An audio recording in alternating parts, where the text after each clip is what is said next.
Welcome to Feedback Friday. In this video, we have an athlete, Tyler Harris, and he said in these videos he's averaging around 132 per 100 yards and just wants to know what he can do to make the swimming feel more sustainable and comfortable because he does find himself tiring pretty quickly. Now, you'll see in this video that with his body position, his hips and legs are sitting quite low in the water. Now, sometimes we look at head position, that is certainly a relevant factor with body position, but you'll notice with his head, he's looking in the right spot. He's within that 0 to 45 range. He's keeping his neck long. His posture there looks good. So that isn't a factor. I think the majority of his body position issues here are coming down to two things. The first one is how he's holding his body. Now you'll see here that we've got a nice line through there, but then the legs come down at quite a different angle. So he will likely have to switch his core on and squeeze his butt cheeks together a little bit just to come up straighter. So as soon as you do that, and if you do that on land, you end up being much straighter through the body. So I think he's just kicking in a way where it's almost like he's in a half-seated position. And just by switching the core on, squeezing the butt cheeks together a little bit, can help bring the legs up. So you do end up using your glutes a bit when you're swimming. So that would be a good one to practice. And he could just do a front kick drill where he's got both arms in front, his eyes are down, and he's just working on having the head, hips, and heels at the surface. Now, the second one, and I think this is probably more of a factor, is how he's finishing the stroke here. So in terms of the exit of the stroke, something we want to avoid is pushing back as far as we possibly can. If our arm is straight, so there's very little or no bend at the elbow when you go to exit, you've pushed back too far, because the arm gets a bit stuck on the way out when you do that. Now you'll see here on the other side as well, he does it on this right side. So he's pushed back as far as he can, almost all the way back to his knee. Now, not only does it make it harder to get the arm out and over the water, but the other thing it does is, means this last part of the stroke, if we look at where he's pressing, you'll see that there's very little propulsion from that last part because he's quite deep in the water at the back, and he's mostly either pushing upwards, or even if you look at the hand, it's turned in towards the body, so the palm's facing in there. So it's just slicing out the back, and there's very little propulsion through that back part. And he's just getting a little bit caught up through that part there, as you can see. So what I'd suggest here is make the stroke shorter at the back. If we think of your body as like a pie, and you got your pie here, most of the time spent should be in this section of the pie. That is where the arms should be spending most of the time. Now, because he's pushing back so far, too much of that time is spent in this other section of the pie. So that's why I think he's probably just struggling to keep the legs up a little bit, because he's pushing back too far, getting stuck out the back, and it's making things hard. So he would just have to feel like he's finishing the stroke quite a bit shorter than what he's used to. And the reason that I see a lot of swimmers pushing back too far is because they're thinking they need to really force it out the back and get as much length from the stroke as possible. But you don't want to get so much length that you end up pushing back that far. It just makes things a lot harder.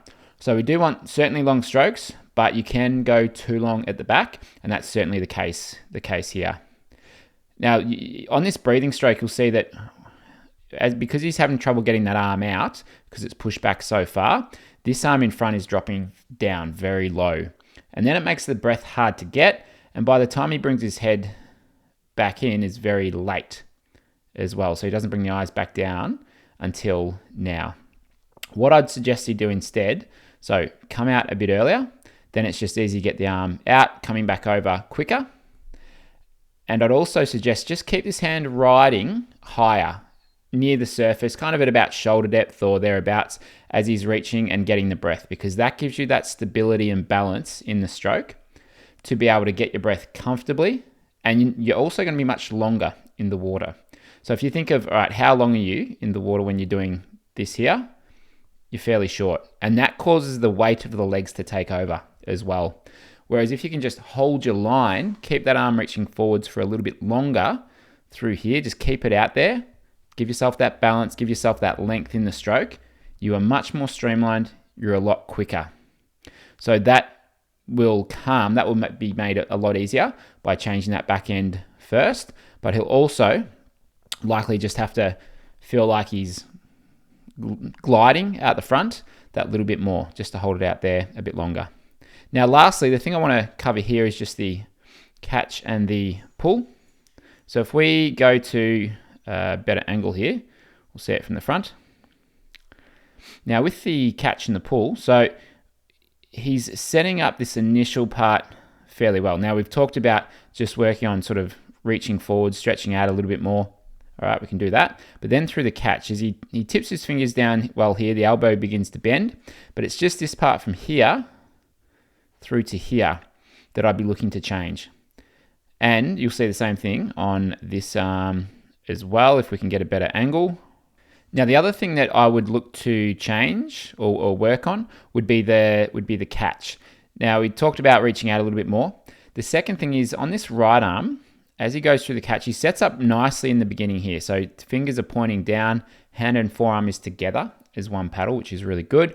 Then as he comes through here, you'll see that that's what we'd consider the power diamond. So if you look at a really good swimmer, where they will be is somewhere like this here with their arm. So a similar sort of angle, but they're there.